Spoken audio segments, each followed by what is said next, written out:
GTQ Podcast, toda la actualidad en enfermedad inflamatoria intestinal.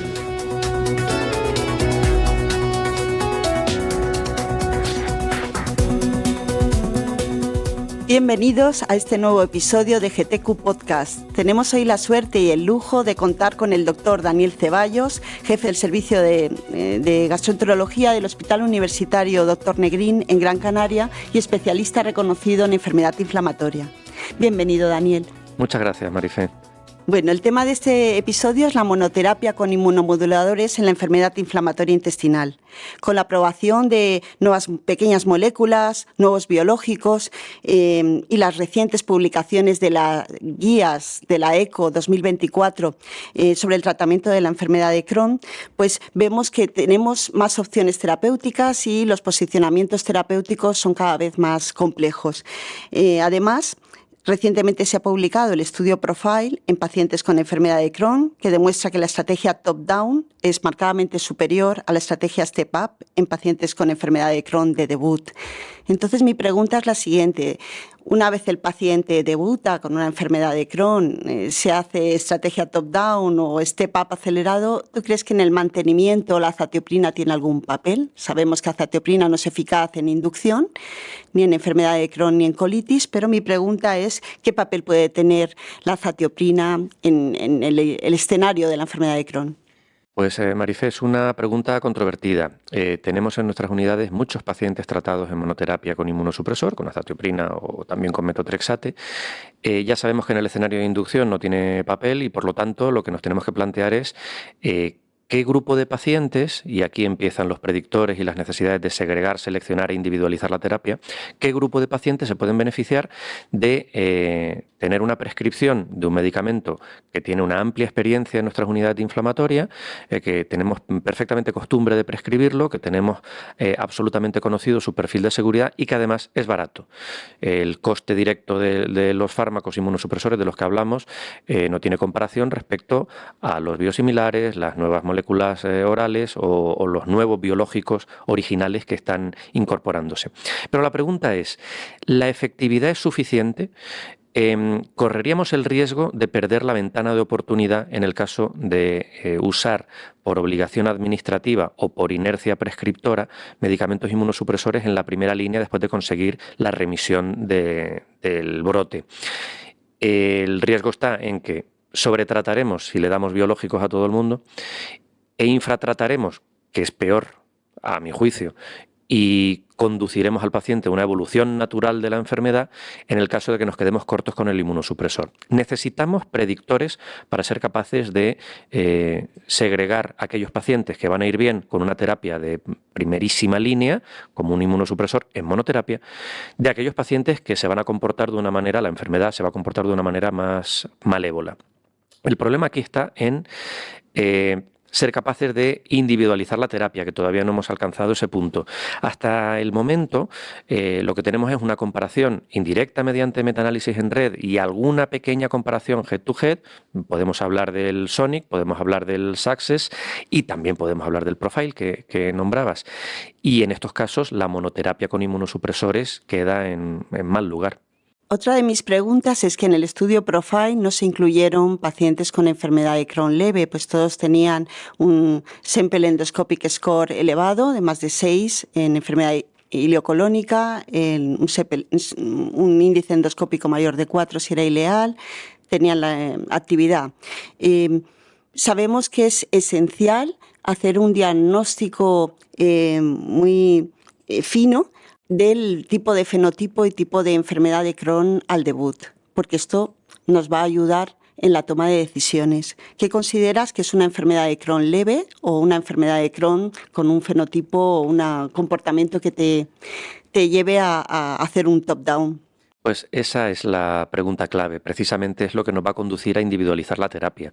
Si somos capaces de definir una enfermedad de Crohn que se va a comportar de manera benévola, ese será el paciente ideal en el que con un seguimiento y una monitorización estrecha, sin ningún riesgo de perder la ventana de oportunidad, y en enfermedades leves, ahí sí podemos plantear perfectamente la estrategia de monoterapia, en una escalada step-up, o bien en una desintensificación, una vez que hayamos conseguido que el paciente se encuentre en una situación de remisión profunda, comprobada, clínica, biológica, endoscópica e histológicamente, sí podemos plantearnos el hacer un tratamiento de mantenimiento con monoterapia. ¿Qué es leve? Aquí deberíamos combinar datos demográficos, el que el paciente no se hubiera diagnosticado en la infancia, datos de evolución, que no tenga patrones estenosantes ni fistulizantes, ni internos ni externos, el que no haya necesitado una intervención quirúrgica y el que tenga parámetros biológicos que se encuentren prácticamente dentro de la normalidad. Esto es una perita en dulce que no encontramos con cierta frecuencia en nuestras unidades de enfermedad inflamatoria. Ese paciente es un nicho para una monoterapia con inmunosupresores. Muy bien. Y acerca de la colitis ulcerosa, ¿qué nos puedes decir? Bueno, la colitis tradicionalmente se ha entendido como una enfermedad más benévola que la enfermedad de Crohn. Los últimos datos avalan un concepto un poco más transmural, un poco más de deterioro del órgano con el paso de los años y, por supuesto, la secuencia de carcinoma que tiene una inflamación crónica en la colitis. En el caso de la colitis, además, hay una discrepancia entre las guías de la ECO y de la AGA al respecto de la utilidad del metotrexate en la inducción. Evidentemente, azatioprina no tiene papel en la inducción, pero para la AGA el metotrexate, incluso parenteral, tampoco lo tendría. Así que aquí tendríamos los datos de qué utilidad pueden tener en el mantenimiento. Y en el mantenimiento, en el medio plazo, a 1 o 2 años, tienen un buen papel tanto agentes tiopurínicos como metotrexate. Vamos a ir por partes. En el caso de los agentes tiopurínicos, por ejemplo, en la serie de colitis ulcerosa córtico-refractaria rescatada con ciclosporina del Germán, Trias y Puyol, la tasa de recidiva clínicamente evidente era del 77% a 5 o 6 años, lo cual es absolutamente inaceptable, y la tasa de colectomía acumulada también a 5 o 6 años era del 44%, de nuevo es inaceptable. Luego azatioprina no parece que, al menos en este escenario grave, córtico-refractario, pudiera servirnos como tratamiento aislado. Y en el caso del metotrexate, las distintas series que tenemos también ofrecen datos de beneficio clínico verdaderamente exiguo, del 20% a 5 años, o una serie española de 8 centros, promovida por GTQ, que tenía beneficios clínicos a 24 meses del 36%. Luego, en el largo plazo, creo que no deberíamos fiar nuestras opciones en pacientes que hayan tenido una intensidad inflamatoria significativa a una monoterapia con inmunosupresores.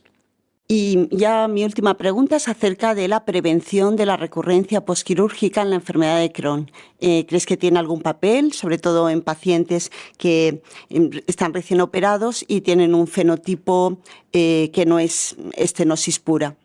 Pues yo soy escéptico. Mi filosofía es ser más agresivo con la enfermedad desde el punto de vista terapéutico, más que la enfermedad lo es con el paciente. Evidentemente tengo que pagar un precio de eventuales efectos adversos y el paciente tiene que conocer, entender y aceptar esta estrategia agresiva para modificar de una manera sostenida la evolución natural de la enfermedad. Dicho esto, en un escenario posquirúrgico en el que el paciente ya ha sufrido de una manera irreversible una discapacidad, que es perder un segmento intestinal, creo que es suficientemente agresiva la situación como para ser agresivos nosotros con el tratamiento. Yo solo me plantearía la monoterapia como una estrategia puente indefinida. Si nosotros hacemos los controles adecuados endoscópicos y comprobamos que los predictores endoscópicos de recurrencia son buenos, son benévolos, pues entonces me puedo plantear mantener azatioprina como monoterapia. Pero con la perspectiva de no perder la ventana de oportunidad, enseguida que yo encuentre algún dato que me indica que ese paciente va a tener una recurrencia posquirúrgica, no fiaría mis opciones solo a la azatioprina. No parece razonable mantener un medicamento que es efectivo, es eficaz, pero que se ha visto superado en comparaciones directas e indirectas por toda la farmacopea que hemos incorporado en los últimos 25 años y especialmente en los últimos 5 o 10. La biopersistencia de los nuevos biológicos y la rapidez de acción de las nuevas moléculas orales creo que superan ampliamente las capacidades terapéuticas que puedan tener los inmunosupresores en monoterapia. Pues muchas gracias, Daniel. Con la evolución continua de las terapias en enfermedad inflamatoria, las terapias avanzadas, pues se espera que queden relegados a un subgrupo de pacientes determinados con enfermedad inflamatoria intestinal, tanto la azatioprina como el metotrexate. De nuevo, darte las gracias, Daniel, por tu experiencia y por tus conocimientos en enfermedad inflamatoria intestinal. Muchas gracias, Marifé, por tus preguntas y a GTQ por la invitación. Los podcasts de GTQ están patrocinados por Vifor. Suscríbete a nuestro canal para seguir toda la actividad de nuestra sociedad.